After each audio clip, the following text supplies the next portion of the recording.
Welcome to Kenton's videos. Enjoy the video. You start by confirming your Astro A40 system and any mix amp firmware. This matters because firmware controls PC/console routing.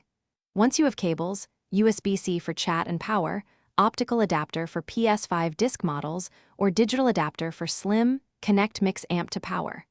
Plug USB to PS5 or PC and set the console's USB audio device to Astro. Make sure the headset is fully charged or powered. This avoids dropouts when you proceed to pairing and routing. Now you focus on PS5 connection and configuration. Plug the mix amp into the PS5 USB port. On the PS5, go to Settings, Sound, Output, and choose the USB headset labeled Astro. If you have optical, connect it and set the audio format priority accordingly. This ensures stereo or Dolby works.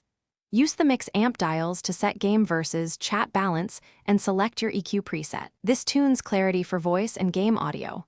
Once done, test party chat to confirm. To use the A40 on PC, connect the mix amp via USB and install Astro command. You need the software to update firmware and manage EQ profiles. In Windows sound settings, select Astro for input and output and disable microphone enhancements that can alter levels. If audio or mic fails, reboot the PS5/PC and mix amp, reseat every cable, and ensure firmware is current. If problems persist, test the headset with a direct 3.5mm plug to isolate mix amp hardware versus headset or port issues. Thanks for watching. Consider subscribing if we helped you.